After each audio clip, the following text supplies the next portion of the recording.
Question है निम्नलिखित के गुणनखंड कीजिए, जिसमें पहला है ए स्क्वायर माइनस 4। तो यह अभ्यास पूर्ण रूप से ए स्क्वायर माइनस बी स्क्वायर के सूत्र पर आधारित है, जिसे हम लिख सकते हैं ए minus B into A plus B. ठीक है, अब हमें इसी सूत्र का प्रयोग करके इस अभ्यास के लगभग सभी प्रश्नों को हल करना है। ठीक है, तो पहला क्वेश्चन है ए स्क्वायर माइनस 4, तो हम इसे लिख सकते हैं ए स्क्वायर माइनस 2 स्क्वायर के रूप में। ठीक है, अब देखिए यह ए स्क्वायर माइनस बी स्क्वायर के रूप में हमें प्राप्त हुआ है, तो हम इसे लिख सकते हैं ए माइनस 2 इंटू ए प्लस 2। ठीक है, क्योंकि सूत्र होता है ए minus B into A plus B.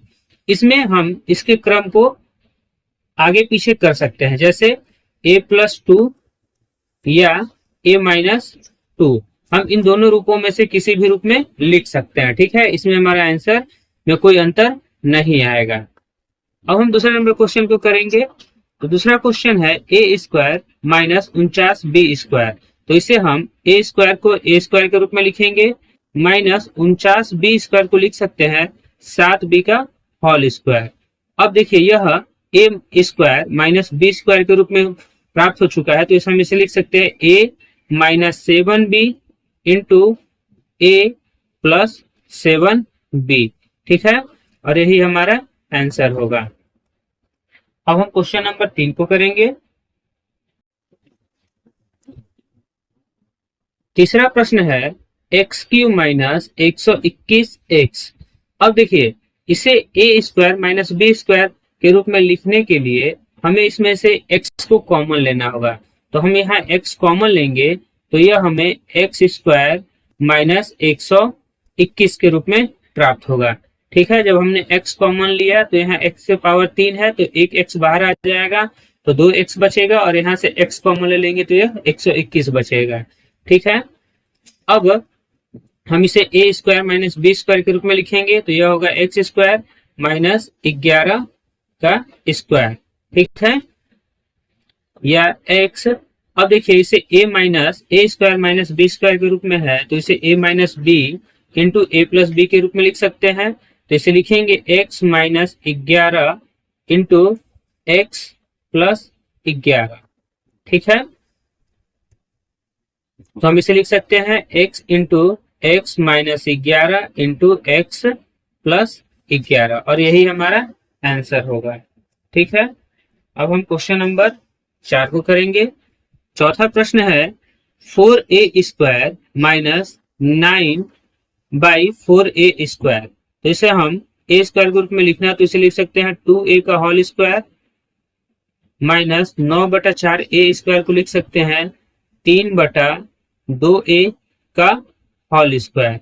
ठीक है, अब यह हमें ए स्क्वायर माइनस बी स्क्वायर के रूप में प्राप्त हो चुका है, तो इसे लिख सकते हैं 2a minus 3/2a into 2a plus 3/2a। ठीक है, और यही हमारा आंसर होगा। अब हम क्वेश्चन नंबर 5 को करेंगे। पांचवा प्रश्न है 18/x square minus 2x square बटा 9।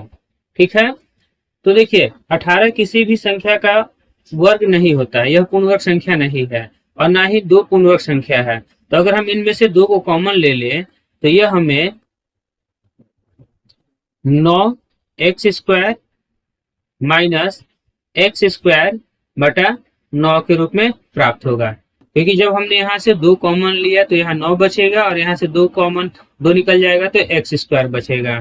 ठीक है, अब हम इसे ए स्क्वायर और इसे बी स्क्वायर के रूप में लिखेंगे, तो लिख सकते हैं 3/x का होल स्क्वायर माइनस x/3 का होल स्क्वायर।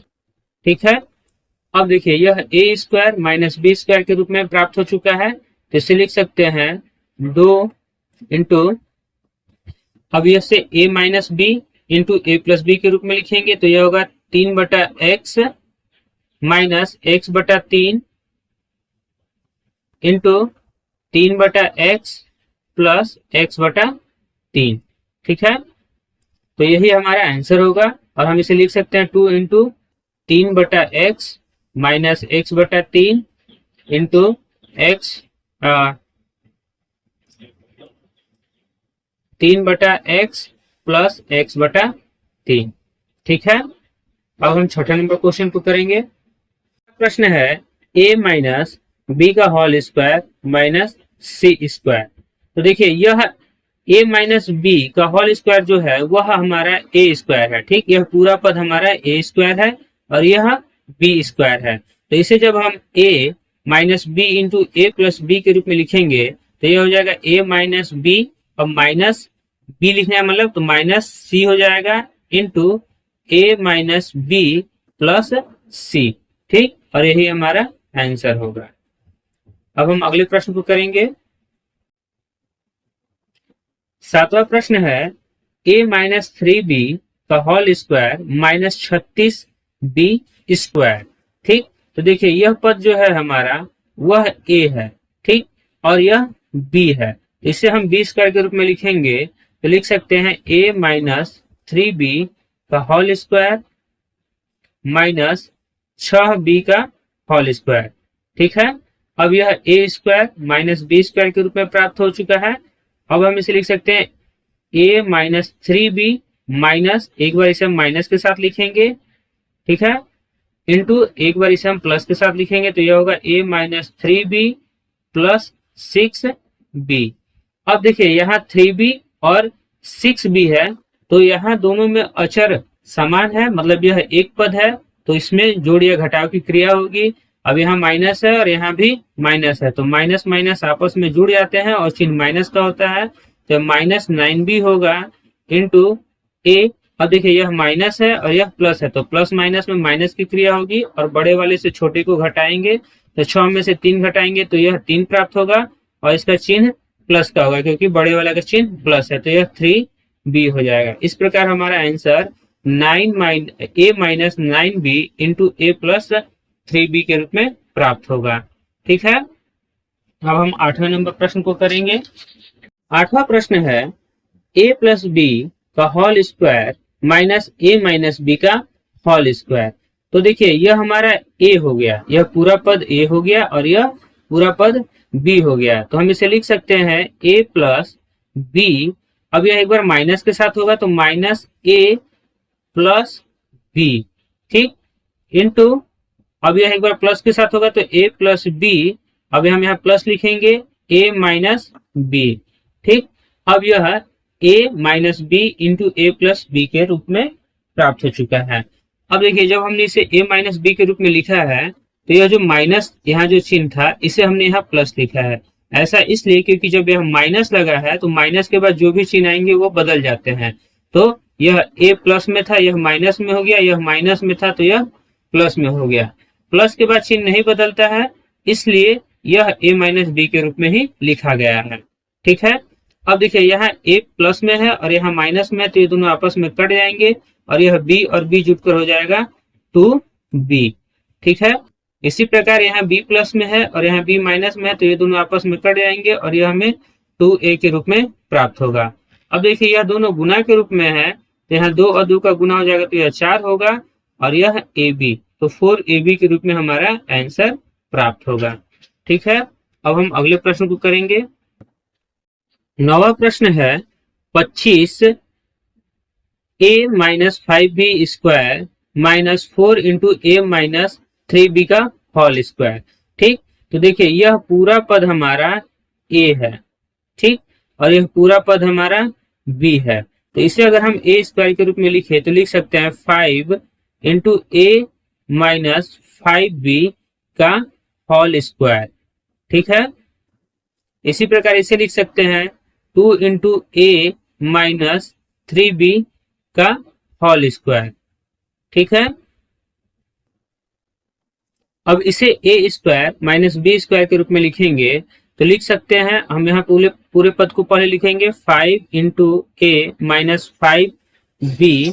ठीक है, अब एक बार हम माइनस के साथ लिखेंगे तो माइनस 2a माइनस 3b। ठीक, यहाँ हमने अभी चिन्ह नहीं बदला है, क्यों? क्योंकि यह ब्रैकेट में है। ठीक है, ये हमारा एक पद हो गया माइनस के साथ। अब हम इसे प्लस के साथ लिखेंगे, तो ये होगा 5 इंटू ए माइनस 5b प्लस 2 इंटू ए माइनस 3b।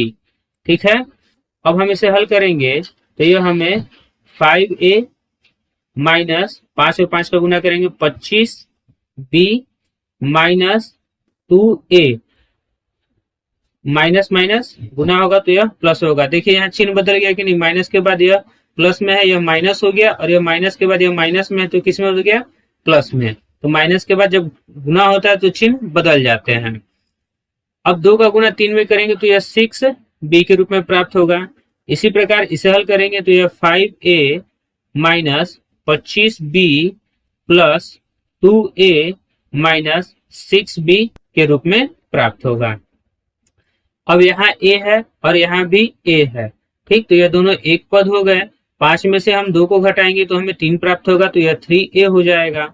यह माइनस 25b प्लस 6b है, तो यह माइनस में है और यह प्लस में है, तो क्रिया माइनस की होगी और चिन्ह बड़ा है माइनस का, तो यह माइनस होगा। अब 25 में से 6 घटाएंगे तो 19 प्राप्त होगा। इस प्रकार यह 3a माइनस 19b के रूप में प्राप्त होगा। और इसे जब हल करेंगे तो यह 5a और 2a जुड़ जाएंगे तो यह 7a हो जाएगा। यह माइनस माइनस है तो जुड़ेंगे, परंतु चिन्ह माइनस का होगा तो इसे माइनस लिखेंगे। 25 में 6 जोड़ेंगे तो 25 और 6 31b, तो हमारा आंसर जो प्राप्त होगा वह 3a minus 19b into 7a minus 31b के रूप में प्राप्त होगा। ठीक है, और यही हमारा आंसर होगा। अब हम 10वें नंबर प्रश्न को करेंगे। 11वां प्रश्न है a to the power 4 minus 625। तो इसे अगर हम a square minus b square के रूप में लिखना चाहें तो लिख सकते हैं a स्क्वायर का होल स्क्वायर माइनस 25 स्क्वायर। अब देखिए यह a square minus b square के रूप में प्राप्त हो चुका है, तो इसे लिख सकते हैं a माइनस b, मतलब a square minus 25 into a plus b, तो a स्क्वायर प्लस 25। ठीक, अब देखिए यह a स्क्वायर माइनस 25 है, तो इसे हम a square minus b square के रूप में फिर से लिख सकते हैं, तो इसे लिख सकते हैं a square minus 5 square into a square plus 25 ही लिखेंगे, क्योंकि a square plus b square का कोई सूत्र नहीं होता है। अब इसे हम लिख सकते हैं a minus 5 into a plus 5 into a square plus 25। ठीक है, और यही हमारा आंसर होगा। अब हम अगले नंबर क्वेश्चन को करेंगे। 12वां प्रश्न है a square b minus B Q का गुणनखंड कीजिए तथा प्राप्त परिणाम का 101 स्क्वायर गुना 100 माइनस 100 क्यू का मान ज्ञात करने में अनुप्रयोग कीजिए। तो हमें गुणनखंड करना है a square b minus B Q का। ठीक है, तो इसे हम अगर हम इसमें से b कॉमन ले लें तो ये हमें a square minus B square के रूप में प्राप्त होगा। ठीक है, क्योंकि हमने b कॉमन ले लिया। अब यह a square minus B square के रूप में है, तो इसे लिख सकते हैं a minus B into A plus B. ठीक है, तो इसका गुणनखंड करने पर हमें यह b into A minus B into A plus B के रूप में प्राप्त हुआ है। अब इसी गुणनखंड का प्रयोग करके हमें इसका मान ज्ञात करना है। तो यह है 101 स्क्वायर गुना 100 माइनस 100 का पावर 3। ठीक, तो अब यह a जो होगा वह हमारा 101 होगा और b जो होगा वह 100 होगा।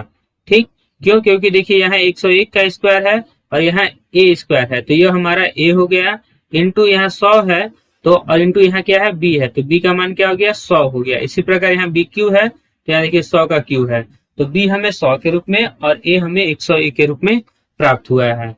अब जो हमें गुणनखंड के रूप में प्राप्त हुआ है b into A minus B into A plus B, तो इसके जगह पर हम इसका मान रखेंगे, तो यहाँ b है तो b के स्थान पर हमें 100 लिखना है, यहाँ a है तो a के स्थान पर 101 माइनस 100 इंटू 101 प्लस 100।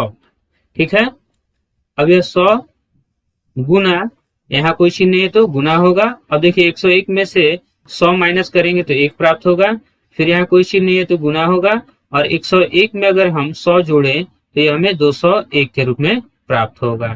ठीक है, अब देखिए हमें 201 का गुना 1 में करना है, तो किसी भी संख्या में 1 से गुना करने पर गुणनफल हमें वही प्राप्त होता है, तो यह 201 होगा। और जब हम इसमें 100 से गुना करेंगे तो अंत के 2 शून्य हमें यहाँ लगा लेना है और 1 का गुना करने पर वह 201 ही होगा। तो इस प्रकार हमारा आंसर 20,100 के रूप में प्राप्त होगा। ठीक है, अब हम अगले प्रश्न को करेंगे।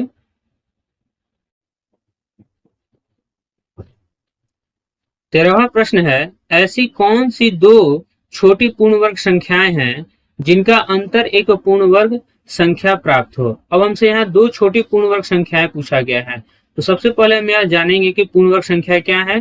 तो पूर्ण वर्ग संख्या है 1, 4, 9, 16, 25, 36, 49, 64, 81, 100 और यह आगे भी चलते चले जाएंगे। इन्हें पूर्ण वर्ग संख्या इसलिए कहते हैं क्योंकि यह 1 का स्क्वायर है, यह 2 का स्क्वायर है, यह 3 का स्क्वायर है। अब हमसे इसमें पूछा गया है कि दो छोटी पूर्ण संख्याएं बताना है जिसका अंतर भी एक पूर्ण वर्ग संख्या हो। ठीक है, तो जैसे पूर्ण वर्ग संख्या है 4 और 1, तो अगर हम इन दोनों को घटाते हैं तो हमें अंतर क्या प्राप्त हो रहा है 3, तो 3 पूर्ण वर्ग संख्या नहीं है। अब अगला जो समूह हम ले सकते हैं 9 माइनस 4 का, तो हमें 5 प्राप्त हो रहा है, यह भी पूर्ण वर्ग संख्या नहीं है। अगला अगर हम देखें तो 25 माइनस 9, 25 में से अगर हम 9 माइनस करते तो क्या प्राप्त होता है 16, और 16 एक पूर्ण वर्ग संख्या है किसका 4 का। ठीक है, इसी प्रकार अगर हम 25 में से 16 माइनस करें तो क्या प्राप्त होगा 9, और यह 3 का वर्ग है। तो सबसे छोटी पूर्ण संख्या जिनका एक अंतर पूर्ण वर्ग हो तो वह हो सकता है हमारा 4 और 5। ठीक है, या 3 और 5। इसी प्रकार हम आगे बढ़ेंगे तो यह हमें 100 माइनस 64 देखें तो हमें 36 प्राप्त होगा, और यह 10 का वर्ग है, यह 8 का वर्ग है और यह 6 का वर्ग है। तो हमारा अगला समूह 10, 8 और 6 के रूप में होगा। इस प्रकार हम कई समूह ज्ञात कर सकते हैं। तो यहाँ में सबसे छोटी पूछा गया है तो हमारा आंसर 4 और 5 होगा। ठीक है, इसी के साथ इस अभ्यास के सारे प्रश्न हो गए। अब हम अगले वीडियो में नए अभ्यास के साथ मिलेंगे, तब तक के लिए धन्यवाद।